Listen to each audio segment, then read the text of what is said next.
Olá, essa é mais uma edição do Conversas com Meio e nosso entrevistado essa semana é um velho conhecido, professor do IESP na UERJ, Christian Lynch, cientista político, editor da revista Insight Inteligência. São dois os motivos para o Christian estar aqui hoje. O primeiro, para dar boas-vindas, Christian está se juntando à equipe do Meio como analista político. Todos os assinantes premium do Meio, e aqui em cima você encontra já o link para fazer a assinatura, todos os assinantes premium do Meio hoje já recebem uma edição analítica todos os sábados e às quartas-feiras vão começar a receber uma análise política toda quarta-feira. Uma vez por mês, o autor dessa análise vai ser justamente o Christian, porque estamos entrando num ano eleitoral. Compreender o jogo da política com alguma profundidade se torna cada vez mais importante. Então, a gente criou esse setor, esse microdepartamento de compreensão do que está acontecendo no Brasil, e o Christian é o primeiro a se juntar a nós.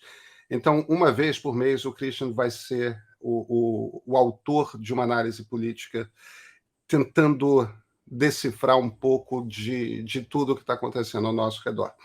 Agora, o segundo motivo é o seguinte: o Christian também tem essa peculiaridade de conhecer muito o lado do judiciário. E esse embate histórico entre judiciário e as Forças Armadas na história do Brasil. Olha, isso vem desde o Império.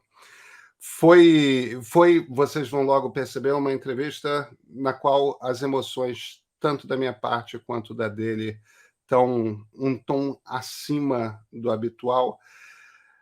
Mas isso tem muito a ver com a angústia desse período final, desses meses finais de governo Bolsonaro. Um governo que está agressivamente, cada vez com mais força, confrontando, pressionando os limites da democracia. O que está acontecendo? Quão duros vão ser esses últimos meses de governo Jair Bolsonaro? Vem com a gente, Christian Lynch.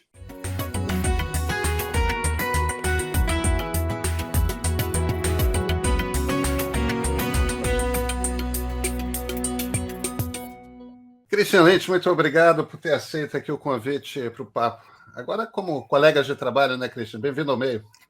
Obrigado, querido. Vai ser um prazer estar aqui com vocês, tentando ajudar a destrinchar esse abacaxi político nesse ano de 2022.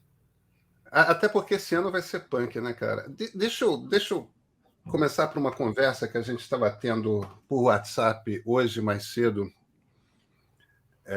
Você estava, Christian, as pessoas não sabem, mas você estava hoje mais cedo terrivelmente pessimista, achando as coisas...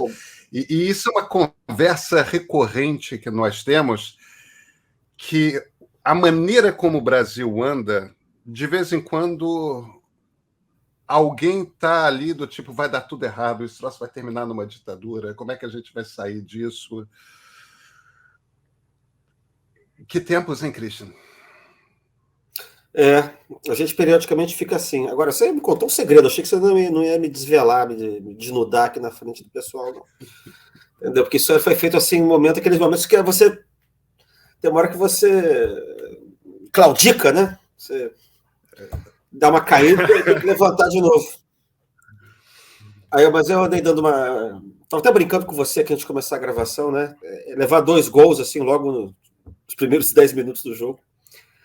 Né? Porque foi o indulto, a graça, né, na verdade, essa gracinha, né, do Silveira, e na sequência foi essa invenção da questão militar. Né? Lembra da questão militar, Pedro? Você não sabe, você nunca escreveu nenhum livro sobre a República, né? Entendeu? Então, mas não é a questão militar, essa coisa com o Barroso? Que você aproveita qualquer coisinha que melindre, né? Que, aliás, não melindre as Forças Armadas, mas que possa ser explorado, na verdade, como uma espécie de insulto à honra, né? A honra dos fardados, a honra do poderoso Prise, né? A honra do poderoso Braga Neto, a honra do poderoso Deodoro da Fonseca, a honra do poderoso Góes Monteiro, a honra... E você fica explorando isso, na verdade, para ficar assolando os quartéis. Né? Isso eu acho que é um ponto interessante da gente começar, a questão militar, né? Eu nem acredito que estou falando isso aqui, isso parece cosplay de final da monarquia, cara. Não, isso parece que a gente está em 1937, 1945, em 1955. 1882, 83, 1884, cara. Eu postei no Twitter agora uma caricatura do governo Cotegipe, o Cotegipe, primeiro-ministro do Império, de joelho pro Pelotas, Visconde de Pelotas, que era o marechal do Exército. Não, pro Pelotas, isso já é no finalzinho do Império. Caxias tinha morrido já. Entendeu? O cara tá de joelho lá, fazendo assim.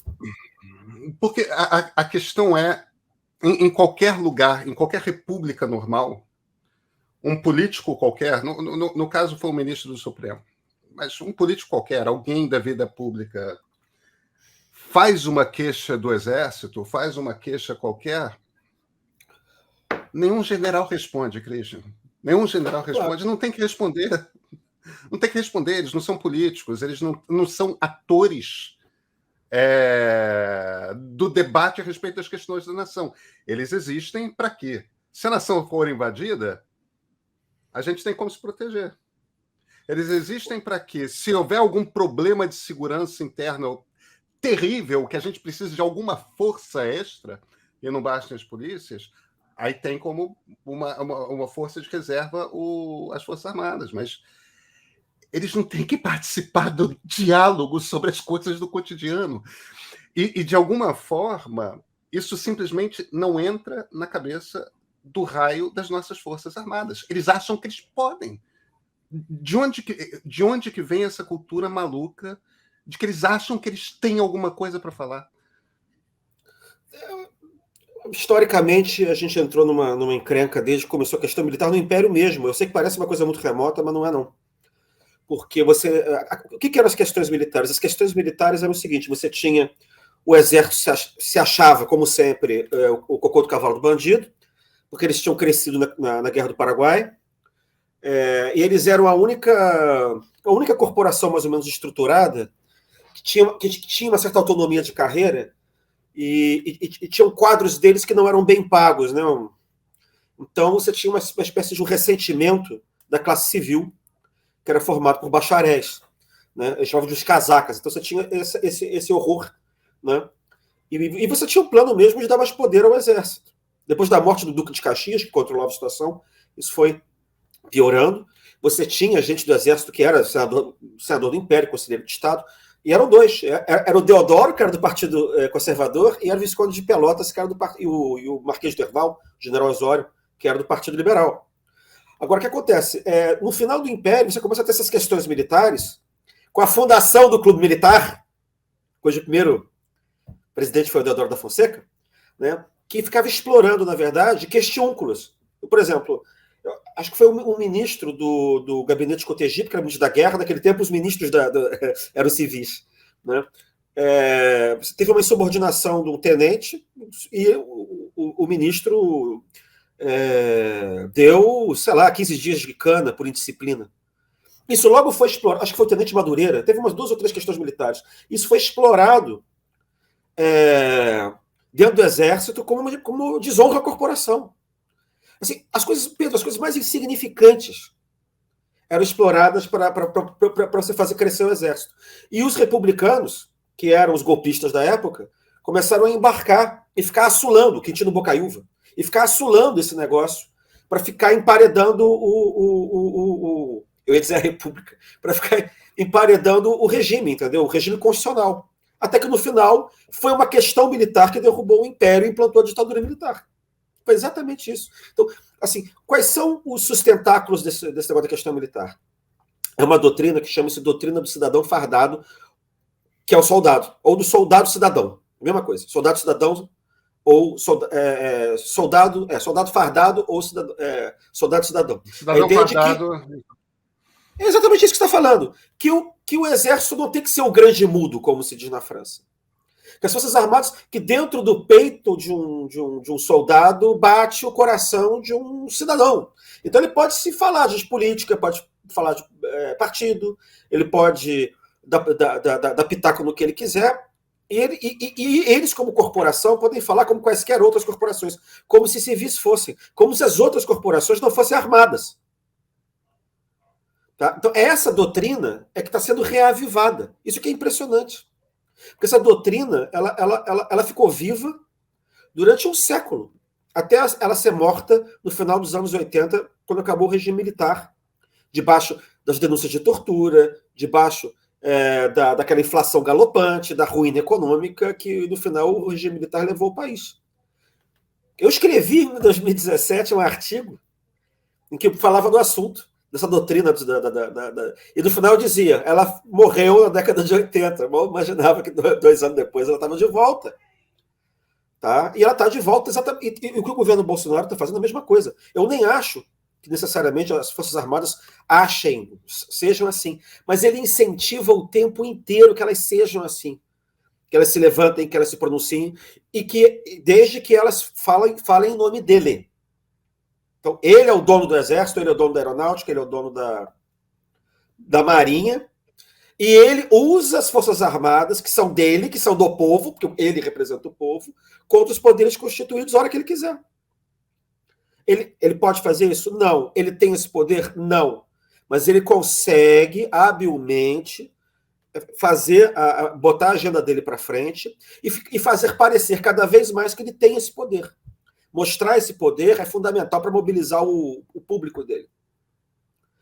Mas até certo ponto, Pedro, ele conseguir fazer isso também significa acabar convencendo ao longo do tempo o alto comando do Exército e os militares que não são bolsonaristas de que ele está certo. E a leniência do Congresso Nacional... Pô, isso aqui nem está aparecendo em entrevista, está aparecendo comício.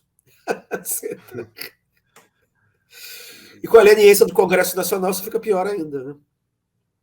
Pois é, agora tem uma característica aí tem uma característica profundamente antidemocrática imagina, as características antidemocráticas nessa situação toda são muitas, mas tem uma particular que é a seguinte: a gente trabalha, tanto eu quanto você, eu como jornalista, você como cientista político, na observação de como funciona a República, na observação das relações entre os vários atores e tudo mais.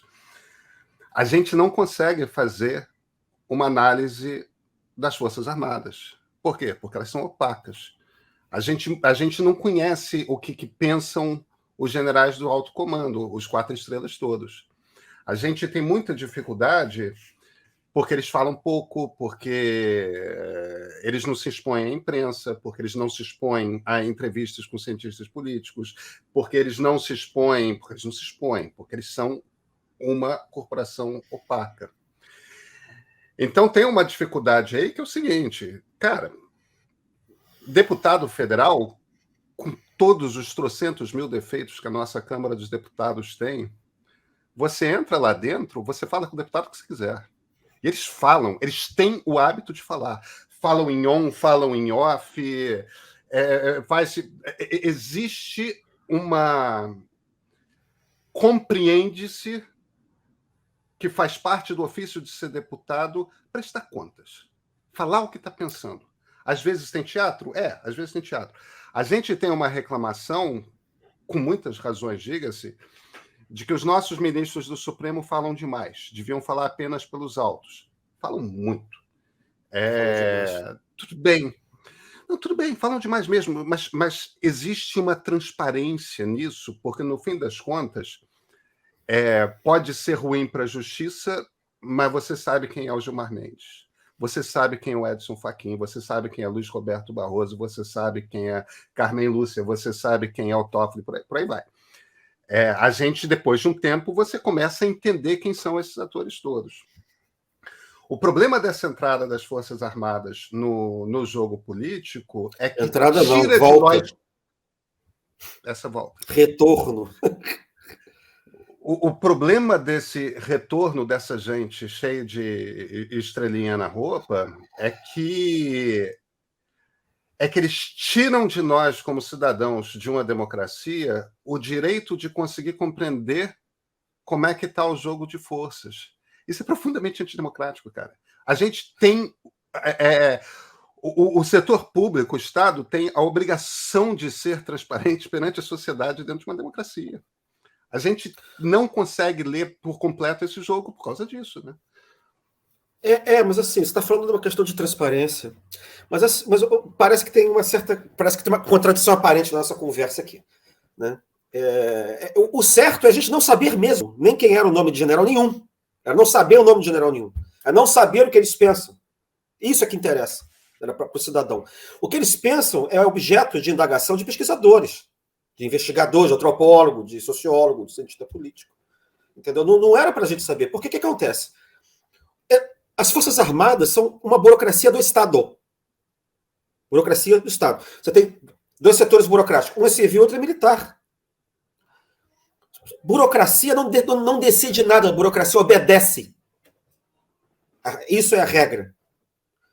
Né? Então, essa opacidade faz sentido porque eles têm que ficar calados mesmo. Porque eles são uma força essencialmente obediente. E eles são órgão do Estado, não são órgão de governo. Só um governo como o governo Bolsonaro, que quer apagar a distinção entre Estado e governo e transformar todos os instrumentos do Estado em instrumentos do governo Bolsonaro, é que pode acontecer de você tentar cooptar a burocracia como se ela fosse sua e como se ela fosse do seu partido. Então, o que você tem é uma tentativa de partidarizar uma burocracia armada do Estado para fins eleitoreiros e antirrepublicanos. Né? Então, na verdade, quando a gente começa a saber o nome de general, que tem uma coisa errada. E quando a gente começa a ter que ficar ouvindo o que o general pensa, é pior ainda. General da ativa. General aposentado, não, naturalmente. Entendeu? Eu acho que vale a pena você dar uma clarificada nesses conceitos governo e Estado. Talvez não sejam claros para todo mundo. Olha, o Estado são as instituições que, na verdade, são independentes, na verdade, são autônomas em relação aos governos.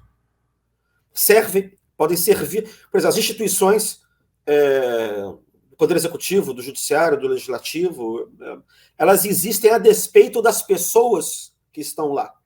Né? O governo é quem dá a direção política, quem toma decisões de cunho discricionário, né? Ou de cunho administrativo, mas quem atua é o funcionalismo, é a burocracia, é gente que é concursada ou eventualmente está lá em cargos comissionados de livre nomeação. Né? O que acontece? Essas instituições ficam. O que entra e sai são os governos. Então o Exército é uma instituição do Estado. Ele não faz parte da base política de ninguém, ele não faz parte da... Quer dizer, ele pode fazer parte da base política na hora de entrar na urna e votar. Como qualquer funcionário público vota, mas assim, a opinião de um funcionário público, seja ele militar ou civil, é irrelevante no exercício de suas funções administrativas, suas funções burocráticas.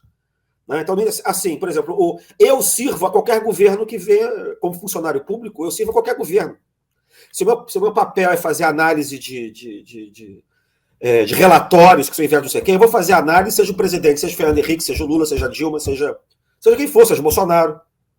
O governo não interessa. Eu sirvo, eu cumpro meu papel e obedeço ao governo, dentro dos limites da lei. Tá? Exatamente o que acontece com os militares, só que os militares são armados. Mas isso não os torna menos figuras, corporações de Estado. Tá? Então, nesse sentido, as Forças Armadas não têm partido. Né? Então, elas não podem ser cooptadas legalmente, elas não podem ser transformadas, elas não podem ser convertidas vilmente em partido. De um demagogo, de um caudilho, seja lá de quem for. Tá? E pior, me parece, tá? Que existe toda uma miséria argumentativa, retórica, que é o seguinte: você vende Bolsonaro como se ele não tivesse partido, porque ele, né, o demagogo, o populista, ele se vende como se não tivesse partido nenhum. Todo caudilho se vende assim na América Latina, não só na América Latina. Ele não tem partido, o partido dele é o povo. Né? Ele não é uma facção, ele representa a totalidade. Como ele representa a totalidade, a cooptação do exército e a partidarização das Forças Armadas por parte do demagogo e do caudilho não é a partidarização. Simplesmente as Forças Armadas estão junto com o povo, porque estão junto do caudilho. Entende? E aí, quem é o inimigo do povo? O inimigo do povo são as instituições que não são eleitas. São as que mantêm, são aquelas que se servem de obstáculos à livre manifestação da soberania do povo encarnada pelo caudilho, que no caso é o senhor Jair Bolsonaro.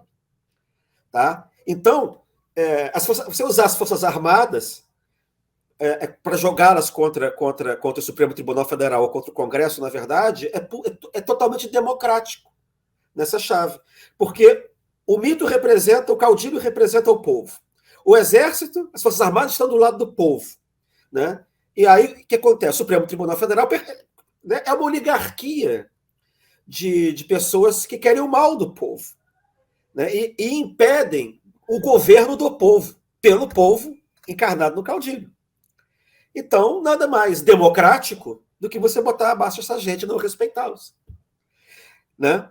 Que alguém tente fazer isso, eu acho até compreensível, porque a história, né, ela é repleta de figuras de tiranos, de déspotas, né, de ditadores. Sempre tem quem faça isso. Agora, você ter uma classe política toda que observa o que está acontecendo de forma completamente cínica e oportunista, porque você está achando que vai lucrar no final, porque você vai ter um Supremo de joelho e o Supremo não vai condenar você por corrupção, né? Ou o Supremo não vai tirar a sua imunidade para te botar na cadeia por corrupção, seja lá qual, ou porque você está querendo demolir a democracia, que é uma coisa espantosa.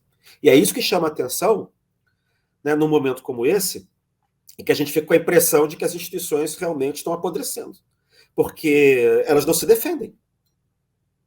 Eu lembro que Joaquim Nabuco, no final da década de 1880, houve a proposta de um deputado republicano de suprimir o juramento de fidelidade ao regime monárquico. E olha o seguinte, eram 100 deputados, tinha 2 deputados republicanos, só 2. E o presidente da Câmara achou legal que eles jurassem sem precisar jurar lealdade ao regime. E o Joaquim Nabuco, no discurso, ele foi contra. Porque ele disse o seguinte: instituições que não se defendem morrem. Então eu, como monarquista, não posso permitir uma coisa dessas.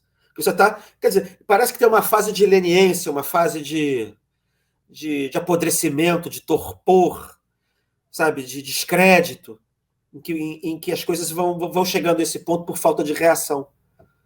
Entende?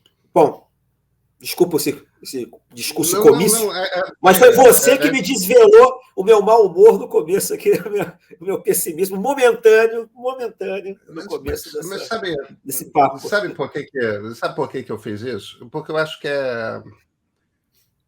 eu acho que é importante.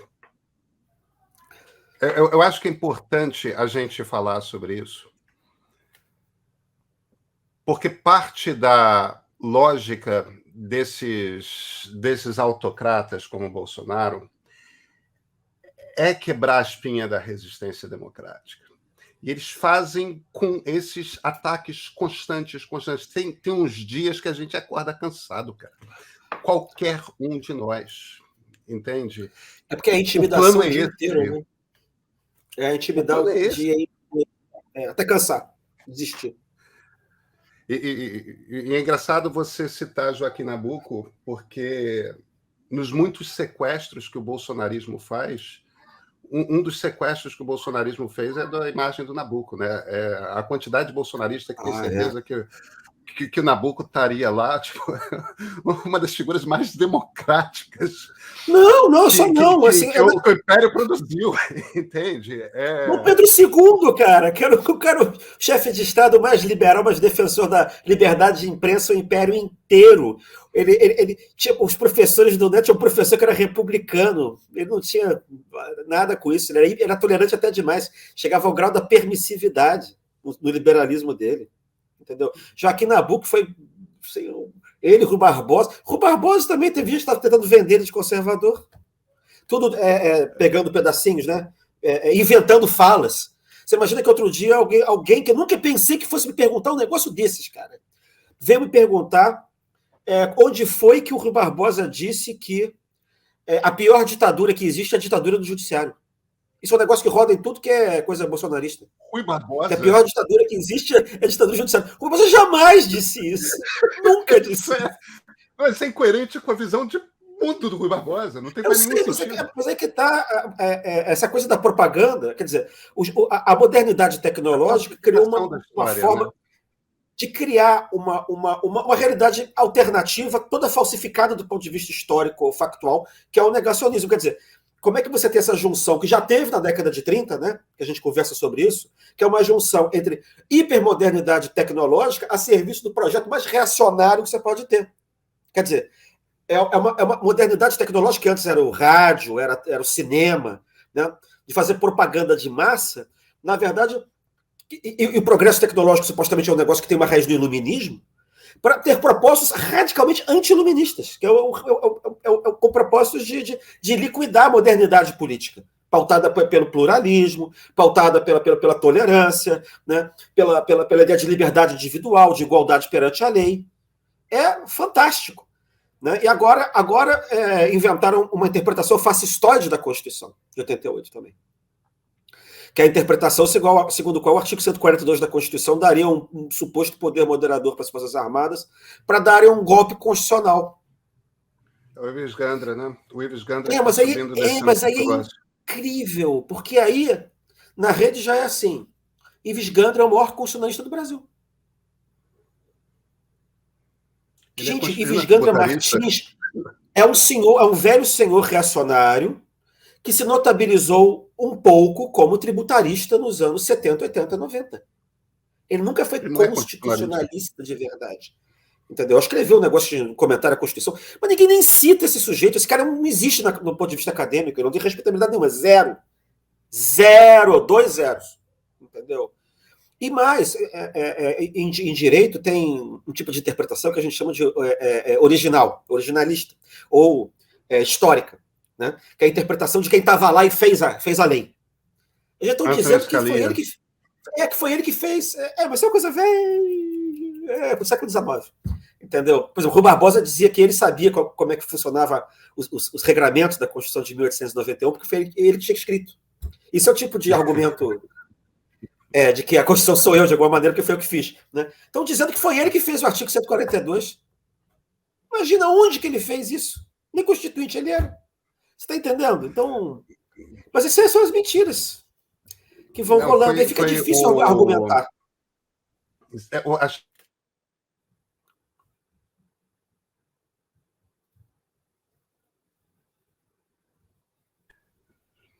Voltei. Voltou.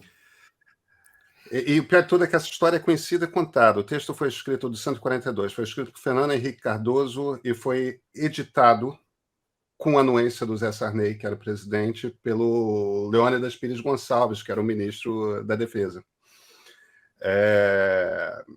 Então, tem dedo de militar ali, mas o texto do Fernando Henrique e o general Leônidas deu um pitaco, deixou propositalmente mais ambíguo do que o Fernando Henrique queria, mas era aquele momento de saída do regime, o Centrão surgindo na Constituinte, foi uma briga que escolheu, se não...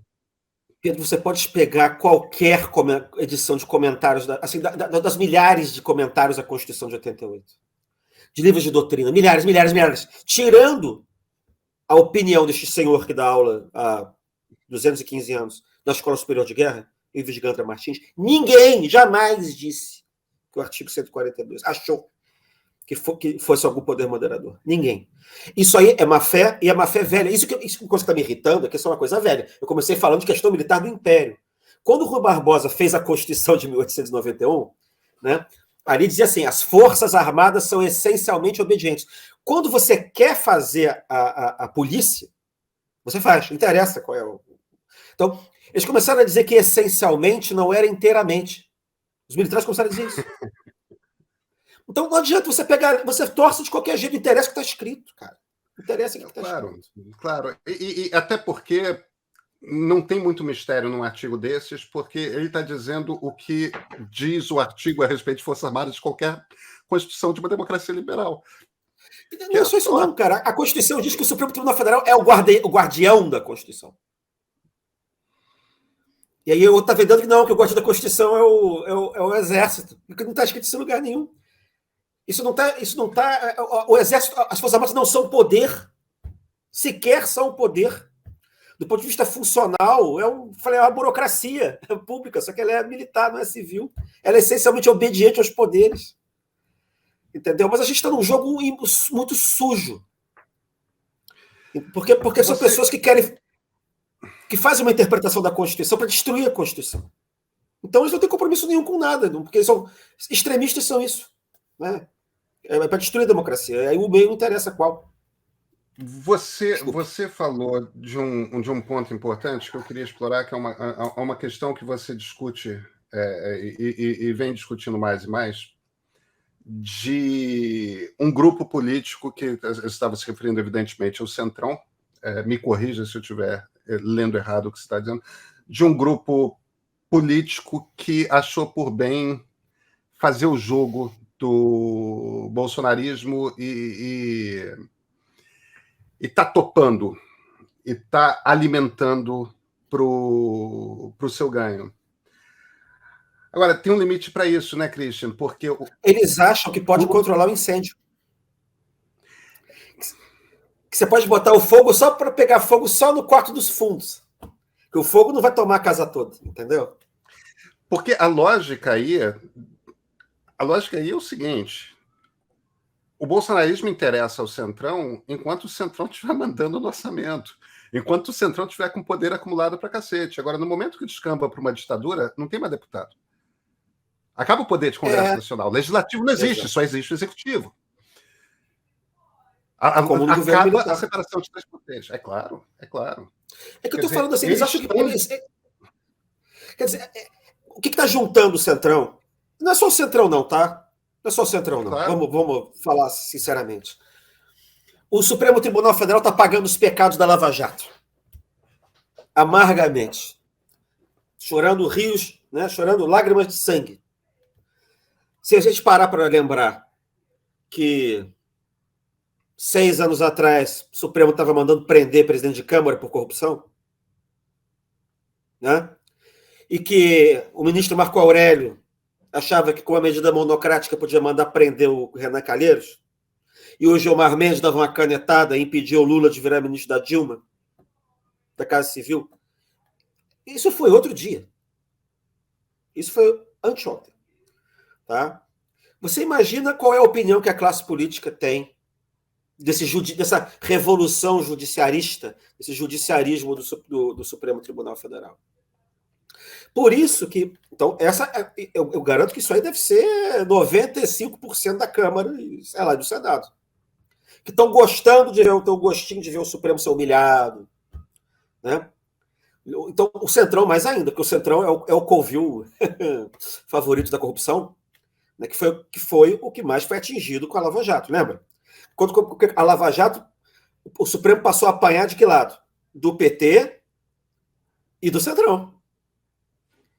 Né? O Centrão está ainda aí. O Centrão quer imunidade para os seus atos. Né? Eu até eu concedo o seguinte, Pedro, houve um exagero, não, houve um exagero geral de jurisdicismo de Supremos e tribunais e Ministério Públicos na última década da Nova República. Tá?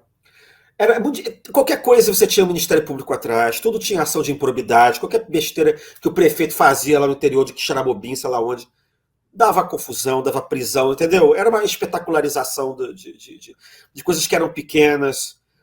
Cara, estava realmente ficando impossível exercer cargo público. Vou dar um exemplo. Você não conseguia mais arrumar quase que reitor para a universidade, porque reitor era sinônimo de que você ia tomar porrada de estudante, de professor, de sindicato e do Ministério Público. E ganhando um pouquinho a mais, entendeu? Então era quase que não arrumava, o cara era maluco. Eu conheço um sujeito, que foi maravilhoso, aliás, um grande sujeito, que foi foi reitor da UERJ, até hoje, mas foi reitor 20 anos atrás, até hoje tem umas ações aí rolando contra ele. Entendeu? Então tinha uma coisa que não tinha mais como ficar desse jeito. Mas os excessos da Lava Jato foram a tal ponto que geraram uma contra-reação previsível, né, E aí enfim, tô com a macaca hoje. Enfim, o Supremo Tribunal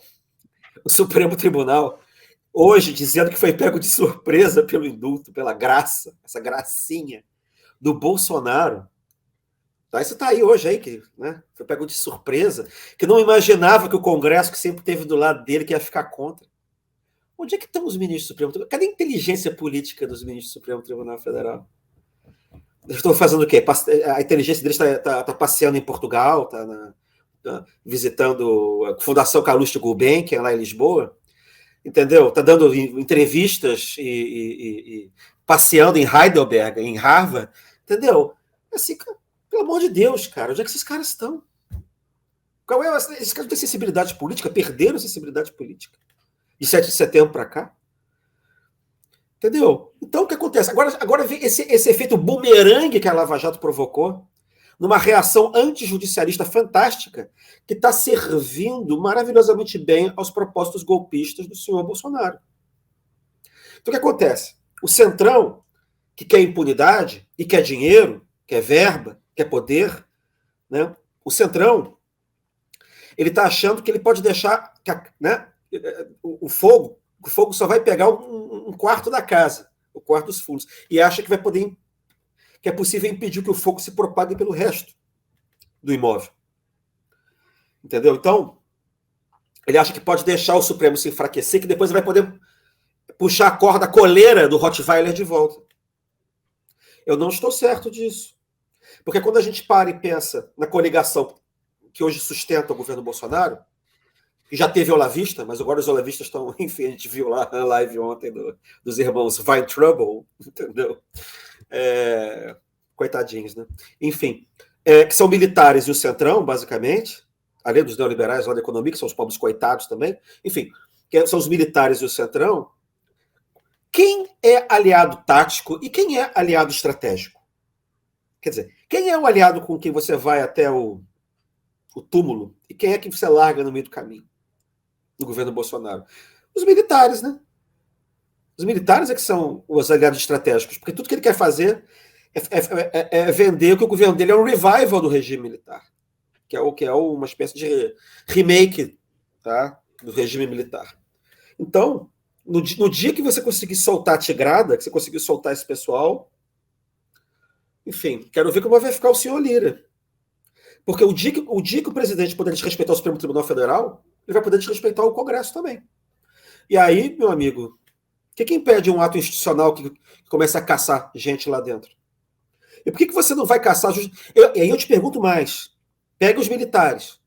Você conhece classe, corporação, que tenha se entusiasmado mais pela Lava Jato do que os militares? Eu não conheço. Tanto que tem a gracinha, né? Mais uma. Tá uma gracinha isso aqui. A gracinha do general Heleno. Não, do general Heleno. Se pegar, se gritar, pegar centrão, não fica um, meu irmão. Pois é. Você imagina uma situação em que esses militares ficam por cima da carne seca, que desautorizam o Supremo. O que os impede de desrespeitar o Congresso também? Deixa eu só fazer uma defesa do Supremo aqui, porque quem tá nos três poderes manifestando o devido alarme perante a situação é o Supremo, Christian. É claro que tá. Hoje é o Supremo. Mas eu sou supremista. Eu tô igual os caras, sabe, Pedro, que são flamenguistas, doentes, fanáticos, que inclusive largam o aniversário dos amigos para ver time de jogo de futebol. Não sei se você conhece gente assim. Entendeu? E que fica falando mal do técnico. Fica falando mal, esse técnico que não botou fulano de tal, fica falando mal do próprio time. Porque acha que o time está jogando mal. Eu já parei de me reconhecer, eu não falo mal do técnico, não. Você é mais doente ainda do que eu imaginava. Porque não tem senso crítico nenhum, tal é a paixão, né? Mas é isso, eu tô criticando. Isso é vingança e você está me entregando, né? Mas tudo bem. Aqui se faz, aqui se paga. Eu sou escorpiano. Tá certo. Eu também, mas vamos nessa. Você é mais bonzinho do que eu. Pelo menos parece. Entendeu? Mas, enfim, aí o que acontece? Essa coisa do Supremo é um pouco isso, assim, deixa eu explicar, assim, eu sou um pobre cientista político, não tenho partido, eu não vou a uma reunião nem de diretor acadêmico desde que eu tinha 21 anos de idade. Tá? Então eu não tenho ligação nenhuma com política. Nenhuma. Zero. Tá? Eu moro no Rio de Janeiro, não estou em Brasília. Cara, eu não admito que gente, tipo o Supremo Tribunal Federal, entenda menos, supostamente, do que está acontecendo do que eu. Você está entendendo? Entendeu? Assim, como é que você vai dizer que você foi pego de surpresa, que você não sabia, que você não conversou com uma semana com o Arthur Lira, ou com o outro lá, o Pacheco, aquele Pacheco? Entendeu? Como é que você não sabe o que está acontecendo? Sabe? Você pega os luminares lá do Supremo, entendeu? É disso que me deixa com raiva, entendeu? Eu vejo isso como mais um exercício retórico, a coisa do foi pego de surpresa. Eu acho que eles tomaram a decisão porque não tinham muita escolha de... Cara, se você deixa deputado bolsonarista ficar incitando violência contra o Poder Judiciário, contra o comando do Poder Judiciário, que é o Supremo Tribunal Federal, vai ter um momento em que um gesto de violência acontecerá. Quer dizer, eles tinham que botar um limite. Eu não estou criticando a decisão. Eu estou falando só a surpresa. Agora, a partir do momento, mas eu não acho que tenha havido surpresa. Eu acho que é só retórica. Eu estou fazendo uma leitura, evidentemente. Não tô... Cara, eu acho que teve surpresa, porque senão... Bom, por que o André Mendonça teria votado a favor se ele soubesse que viu o indulto? Depois, se ele se desculpou nas redes sociais. Entendeu? Não sei, mas tudo bem. Vou dar o crédito. Então, o que acontece? Obviamente, o Supremo é a última trincheira da democracia. Diante do bundamolismo aí de certos líderes de câmaras altas, entendeu? E da cumplicidade de certos líderes de câmaras baixas. Tá? Então, eu estou aqui achando que o Supremo não está jogando direito. Agora, o problema do Supremo, aí eu dou a mão palmatória a você, né? É que é muito difícil jogar com quem joga. A gente já conversou sobre isso há anos já. É muito difícil jogar limpo com quem joga sujo. Quem joga sujo, ó. Porque você sempre imagina que os movimentos do outro jogador vão obedecer às regras do jogo. Você nunca imagina que o sujeito que está jogando o xadrez com você vai tentar pegar um bispo e te enfiar no olho. Um bispo, uma Malafaia, um cara desse. Enfim, o bispo.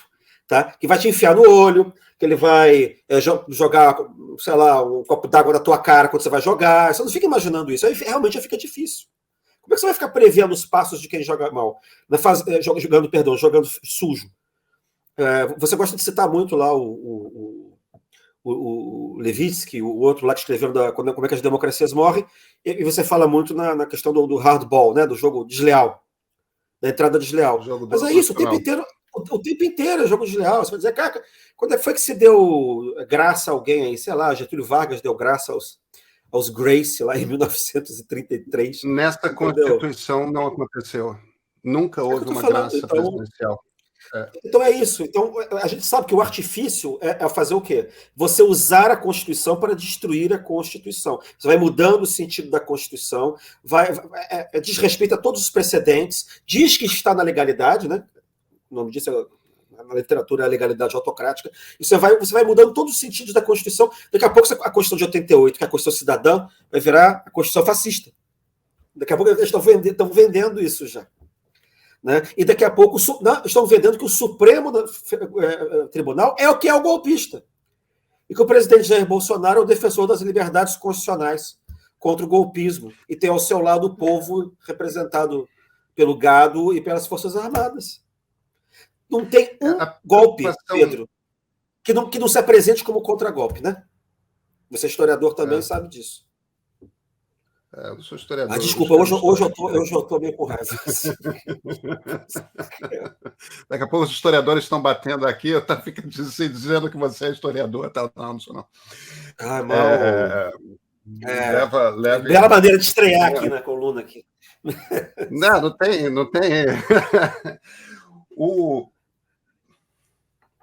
A angústia é a seguinte.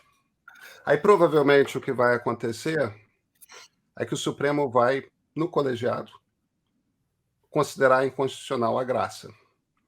E tem razões o suficiente e caminhos o suficiente para você considerar inconstitucional. Só que uma quantidade imensa de pessoas, por conta da maneira que é estruturado o discurso bolsonarista, vai ter certeza de que aquilo é um abuso de poder do Supremo. O abuso não está no presidente da República decidir usar pela primeira vez no atual regime um poder constitucional que jamais foi mapeado, porque nunca foi usado, para proteger alguém que é do time dele, que estava usando do seu poder parlamentar para ameaçar um dos três poderes, para ameaçar, em essência, o regime democrático. Apesar dessa circunstância toda, apesar de esse poder presidencial ser usado pela primeira vez numa circunstância tão torta desse jeito, vai ter uma quantidade enorme de pessoas e possivelmente alguns 4 estrelas da ativa que vão ler isso como o Supremo está tirando do presidente da República seus poderes legítimos. O Supremo está abusando. Tem uma coisa incrível que o Bolsonaro está conseguindo fazer, que é inventar uma outra interpretação fascistoide da Constituição. Essa interpretação fascistoide, isso não é improvisado, não. Né? Isso é inspirado num jurista fascista, nazista, que é Carl Schmitt. Né? Se quiserem ler, vocês podem ir lá, abram um livro dele que se chama, não está aqui, está na sala, A Teoria da Constituição. Aliás, Carl Schmitt é genial, tá? Pena que estava do outro lado estava do lado sombrio da força, tá? E ele diz que democracia, na verdade, é um governo de aclamação do Führer, um governo de aclamação do mito. Que você precisa do mito para comandar o gado, porque é assim que ele chama as massas, né? A gente não chama gado como se fosse gado, e que, na verdade, a democracia é um governo de aclamação, que é um governo direto, não tem instituições. Não tem instituições que sirvam de intermediários entre as lideranças políticas. Tira o liberalismo da democracia, né? Não, por exemplo, ele tem uma discussão muito interessante, que todo, enfim, jurista conhece, com Hans Kelsen. Kelsen é o sujeito que inventou o Tribunal Constitucional para manter o Estado de Direito democrático. E Carl Schmitt dizia que quem guardava a Constituição não era o Tribunal Constitucional, era o presidente, porque ele representava a unidade do povo, que era uma unidade pensada, inclusive, do ponto de vista étnico. Tá? Étnico, cultural, que era ele que representava o povo. Não era Congresso, não era tribunal, não era coisa nenhuma. Ele defendia a Constituição. O que está sendo aplicado agora, né, é óbvio que Kelsen era judeu, então deve dar no pé. Né? Foi para os Estados Unidos, foi professor lá, na Califórnia. Então, estão seguindo o manual fascista, /nazista, do Carl Schmitt, que foi que destruiu a Alemanha e levou a Alemanha para o nazismo. Que é justamente essa história de que quem é o guardião da Constituição é o mito. O mito, na verdade, é uma variação de Führer. O mito é a versão brasileira de Führer em alemão, ou de Duce, tá? em italiano, que é uma coisa fascista. Então você tem uma ligação direta com o povo. A Constituição é uma espécie de encarnação da vontade do povo representada pelo mito e pelas Forças Armadas. Então, na verdade, o Tribunal Constitucional tem que ser posto abaixo. Tá? Então, você está conseguindo fazer, estão conseguindo infiltrar uma infiltração falsificada da Constituição. É claro que isso é um cinismo absoluto, porque não tem nenhum soldado, não tem ninguém com mais de 3 neurônios que acha que essa Constituição foi feita para o Bolsonaro derrubar qualquer poder que seja. Tá? Então é de uma má-fé completa, total e absoluta, que você difunde por aí com essa propaganda do doutor, né? Do doutor Goebbels, né? Que foi recalchutado agora também. Então, você vai criando uma espécie de situação retórica que justifica um golpe, dizendo que é um contragolpe, que é o Supremo que usurpa a soberania nacional, a soberania do povo popular, né? e que o mito, Né? Ele é o poder soberano. Essa discussão de poder moderador, Pedro, no fundo é uma discussão sobre quem representa, em última análise, a soberania do povo e resolve os outros, né? E consegue enquadrar os outros poderes, como se existisse. Entendeu? Aí, nesse caso, supostamente, aí, nesse caso, aí que estou falando, como a questão do Congresso não entende. Porque se o presidente da República pode impor a sua vontade aos julgados do Supremo, por que ele não pode impor sua vontade aos membros do Congresso Nacional? Por quê? Porque a ideia é que ele é comandante em chefe das Forças Armadas. E as Forças Armadas são o poder moderador. E ele é o titular do poder moderador, porque ele é o comandante em chefe.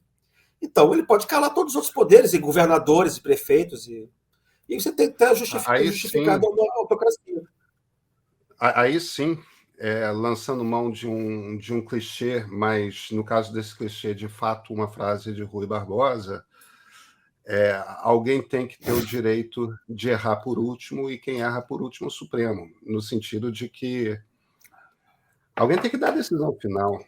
E a decisão final... Exatamente. Mas a discussão, como a gente está discutindo com negacionistas reacionários, a discussão não é racional, Pedro. A discussão é assim, eles pegam um pedaço, eles mentem, atribuem frases que não foram ditas a outras pessoas, você não tem interpretação sistemática da Constituição, você faz, enfim, é um jogo sujo, né? Robôs, enfim. Agora vai acabar o robô, né? E agora o Twitter vai ser conta o Elon Musk ainda não explicou como é que ele vai acabar com robôs, mas a ideia de exigir uma carteira de identidade para você ter uma conta no Twitter não é necessariamente ruim, não. Pode melhorar, em parte ao menos, a qualidade do espaço, porque as pessoas... Lembra que a nossa Constituição, você não vai esquecer disso, porque... Ela vem do anonimato. A garantia de liberdade de expressão é atrelada a você assinar embaixo o nome do que você está dizendo, né? Para você poder ser responsabilizado, Pedro. Claro. Olha que coisa engraçada, assim. As empresas jornalísticas, a imprensa, rádio, televisão, jornal, tudo isso depende de concessão pública. Por quê? Para você manter um controle do poder legislativo, né? Isso também sobre a qualidade da veiculação, das informações. A concessão pública é daquilo que é, de alguma forma, limitado pela natureza, né? O uso das ondas de rádio. Tipo, para você abrir um jornal, você não precisa de uma concessão pública. Isso não é uma... Isso você pode... De qualquer maneira, isso é regulado. Entendeu? Porque você tem liberdade de empresa, todo mundo tem. Né? Eu acho que você tem isso para rádio e tem para televisão. Agora, o que você fez, na verdade, com esse negócio, com o sistema em que a extrema-direita fez com o Telegram, com essas coisas assim, é como se você tivesse a concessão de rádio, de um lado, equivalente, ou de televisão, nos canais do YouTube, e você não tem regulamentação sobre isso. Então você está burlando, eu acho que você está burlando a Constituição, do ponto de vista teleológico. Porque a Constituição foi feita quando não tinha isso, quando não tinha essas redes sociais. Então, mas a finalidade da Constituição é transformar isso num sistema de concessão. É para você ter um certo controle democrático sobre a qualidade da emissão. Entendeu? Não é qualquer um. Você tem que ter preencher determinados requisitos, você tem que ter... Né? É para isso que foi feito. Aí você criou outras maneiras equivalentes disso que não são controladas. E é por aí, justamente, que você tem essa proliferação. O que existe, de fato, de controle é, se você abre um jornal, tem que ter um jornalista responsável. Você tem que... Tipo, as pessoas sabem quem é o editor do meio. Sou eu. Eu estou aqui. Minha cara está aqui. Quando você mente, você comete um crime de falsidade ideológica. Né? Quando você enfim, ataca alguém, você pode cometer crime, você pode atribuir alguém, né, dano moral, você incorre em responsabilidade civil, pelo menos, quando não criminal. Nesses outros meios não tem nada. Sabe que você, nesses grupos, como o WhatsApp vai criar em algum momento, aí que vai ter, o que é? 250 mil pessoas no grupo? O Telegram, na verdade, o que é isso aí? Isso aí é como se fosse rádio, como se fosse uma emissora que você faz o que você quiser ali dentro e você não responde, senão não tem responsabilização civil e criminal ali dentro. Entendeu? Então, é uma coisa meio miliciana também, porque é tudo à margem da responsabilidade. E os bots, que são todos também anônimos, então é impossível você criar mecanismos de responsabilização do jeito que está. Isso, alguma hora, vai ter que ter algum tipo de regulamentação. E a gente não pode dizer que regulamentação, nesse caso, cercear a liberdade de imprensa, se você, na verdade, vai simplesmente criar uma equivalência com a legislação que já existe, por lógica. Né? Mas é por esse mato que essa extrema-direita vai se criando. Uma extrema-direita, repito, que é anti-iluminista e que usa os mecanismos da modernidade tecnológica para acabar com a modernidade política. E que captura o discurso da democracia para inverter o discurso da democracia. Né? Fala democracia é ditadura. Da democracia. É bem George Orwell, né? Liberdade ou escravidão, guerra e paz, aquela coisa toda de... Exatamente isso, novilíngua. De novilíngua, exatamente. Christian, agora tem um ponto aí, para a gente já encaminhar aqui começar a encaminhar para o fim da nossa conversa, tem um ponto aí que é importante, que é o seguinte: esse fim de semana, tanto França quanto Eslováquia fizeram suas eleições. Marine Le Pen não venceu. Temia-se um resultado mais apertado, mas o Macron é o primeiro presidente francês reeleito em bastante tempo. Faz alguns ciclos eleitorais. Do Macron e ganhou com seus 10 pontos de diferença. Foi uma vitória. Não foi uma vitória imensa, mas foi uma vitória sólida, não foi uma vitória por um triz. E a Eslovênia, que tinha um Bolsonaro, não tem mais. Derrubaram ele, assim como os americanos, 2 anos atrás, derrubaram o Trump.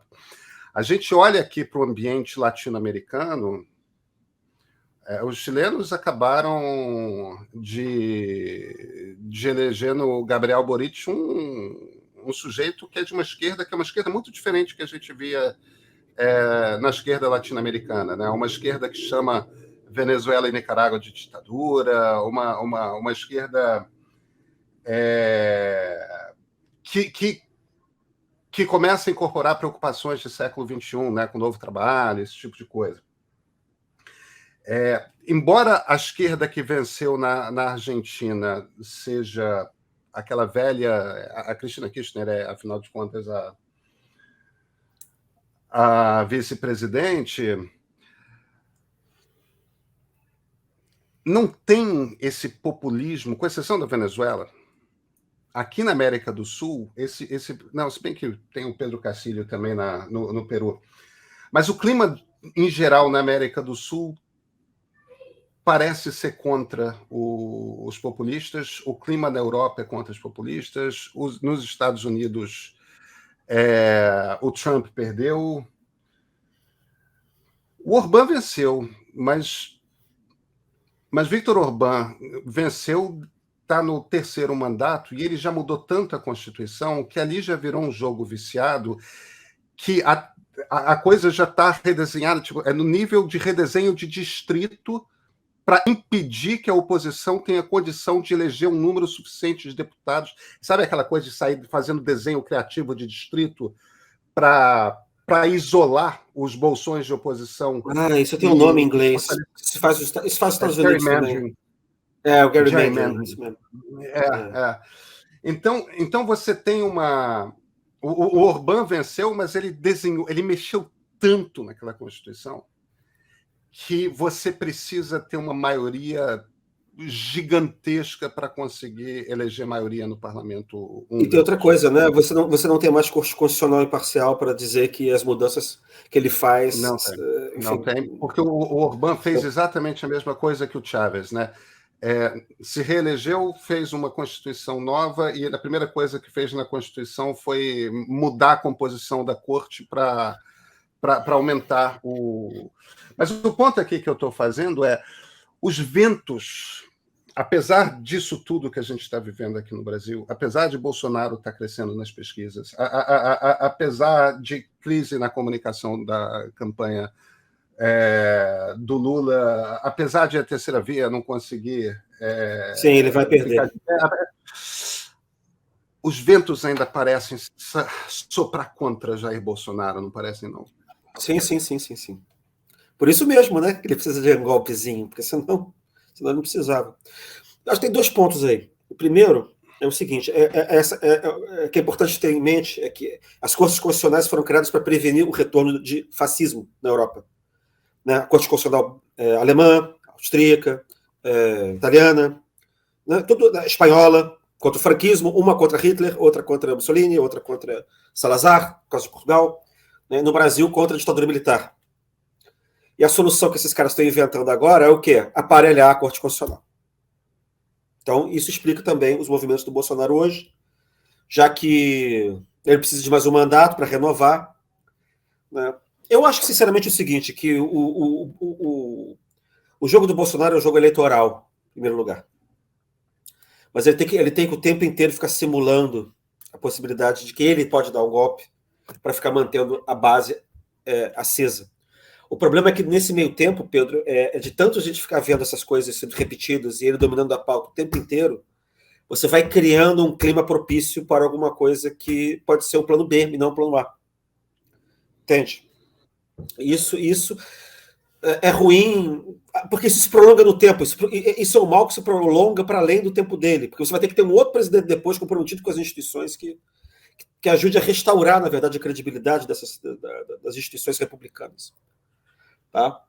Tem um segundo ponto, que essa coisa da derrota da extrema-direita nos outros lugares, é um ponto interessante, porque isso não aconteceu na década de 30. Porque a gente está tendo um revival um pouco na década de 30. Só que o que acontece? O revival, no meio do caminho, teve décadas e décadas de democracia. Então ele não pode se repetir igual. Por exemplo, quando esses caras tomavam o poder numa época em que o liberalismo não estava implantado mesmo, não tinha experiência liberal democrática, a democracia estava começando, a experiência que você tinha era o liberalismo oligárquico, né? Na Itália, do Giolitti, tá? Na Alemanha, da República de Weimar. Tá? O que acontecia? Tá?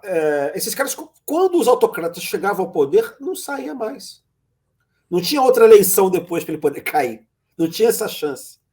Né? Então, de alguma maneira também, o que a gente está vendo é que esses caras também não sabem muito como ficar, porque você não tem como suprimir a eleição, que foi o que isso não existia na década de 30. Você poder suprimir a eleição. Né? Mas chega a um ponto em que você pode depois viciar as eleições, como você comentou o caso do Orbán. Tá? Mas eu vou encerrar com um ponto que é o que mais me preocupa, que é um problema de longo prazo, que é o seguinte: você conseguiu evitar a extrema-direita de tomar o poder na França, o Bolsonaro esloveno tomou pau, o Bolsonaro que tentou tomar o poder no Chile tomou pau, mas as alternativas. O que acontece? A extrema-direita está se organizando em toda parte, ela toma o pau, mas ela fica. Os candidatos dela são derrotados, mas porque existe uma espécie de uma organização geral, uma iniciativa geral, no sentido de coibir que esses caras tomem o poder. A gente viu isso no caso do Macron, a gente vê gente de esquerda votando no Macron. Tá? A gente vê gente do pessoal que quer votar no Bernie Sanders votando no Biden. A gente vai ver, provavelmente, gente, sei lá, gostaria de votar em alguém de uma terceira via, enfim, votando no Lula, provavelmente. Tá? Mas esses caras todos ainda não estão apresentando alguma coisa nova. A impressão que eu tenho é que é uma espécie. Eles ganham porque eles fazem um cinturão, uma coalizão de veto. Coalizão de veto, eles juntam todo mundo que não quer o cara. O que não significa que todo mundo queira alguma coisa em comum, entendeu? Do ponto de vista propositivo. Elas são grandes frentes de contenção, mas elas não estão construindo nada. Ainda, digamos assim, você ainda não inventou uma nova democracia que compita do ponto de vista da coesão e do discurso para fazer frente de forma firme, de forma poderosa contra a emergência da extrema-direita. Eles são uma minoria grande, uma minoria mais organizada, com mais sangue no olho, com mais entusiasmo, com mais fanatismo típico de gente autoritária, extremista. Tá?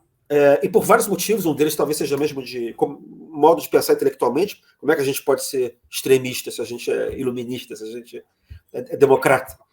Tá? Então o que acontece é que eu estou vendo mais uma frente de defesa, tá? De contenção. Eu não estou vendo alternativas colocadas de forma forte, discursos, gente entusiasmada, gente com fé. Entendeu? Eu vejo muito titubeio, eu vejo a gente pensando o que fazer, não está claro como reagir. A gente estava falando disso a respeito da resposta do Supremo aí, a respeito da questão do Barroso, com essa nota de questão militar aí do atual ministro da Defesa. As pessoas não sabem como reagir. A novidade são eles. A fé está com eles. Não está com a gente. A juventude e a energia estão com eles, não está com a gente. Aparentemente. Alguma hora isso vai ter que mudar. Alguém estava falando aí da França, que a cada eleição a extrema-direita ganha mais pontos. A gente vai ter que inventar uma democracia nova para fazer frente ao que está acontecendo aí. Mas isso não é uma coisa que se inventa, isso é uma coisa que se constrói por erro e acerto, né? por objeção aos erros que são cometidos pelos outros quando eles estão no poder. Entendeu? A gente vai conseguir tentar fazer alguma coisa diferente agora. O Biden tentou ver o programa do Biden em cima dos erros do Trump. Agora, eles também, quando perdem, também aprendem. Bolsonaro vai aprender se perder e cair fora do poder. Né? Ele vai aprender alguma coisa. Mas ele vai ter ganho, porque ele vai ter 30% de eleitorado. Quer dizer, no fundo ele perde, mas ele ganha. Como o Trump também perdeu, mas ganhou. Ele domina o Partido Republicano. Estão entendendo? Então, na verdade, é a gente que está ganhando aqui suando, mas a gente precisa criar uma alternativa. Isso leva décadas. Isso leva muito tempo para conseguir. Porque eles precisam se desgastar como imagem, como alternativa. E para isso, eventualmente, eles têm que estar no poder. Para eles poderem errar, poderem falhar. Ao mesmo tempo, a democracia tem que aprender a lidar com rede social, tem que aprender a lidar com robô, tem que aprender a lidar com gente que quer destruí-la, que não quer conversar, entendeu? Que não quer debater. E isso é um aprendizado que não foi feito ainda, isso está engatinhando. Estamos melhores do que estávamos 4 anos atrás, como reconheço, 3 anos atrás. Quando o Bolsonaro ganhou, quando o Trump ganhou, a gente está melhor. Né? Mas eu ainda não estou vendo a democracia aprendendo a lidar com a mentirada em massa. A gente tem esse problema dessas redes sociais que não tem controle nenhum de qualidade, que a gente estava falando 10 minutos atrás. Então ainda vai ter muita lenha para queimar até a gente conseguir lidar com isso. Não vai ser amanhã. Então, o que a gente pode fazer até lá é isso que a gente está tentando fazer mesmo, né, cara? Montar um cordão sanitário em torno desse pessoal e fazer imaginar uma nova pedagogia da democracia. Christian Lynch, muito obrigado pela conversa. Prazer foi meu, Pedro.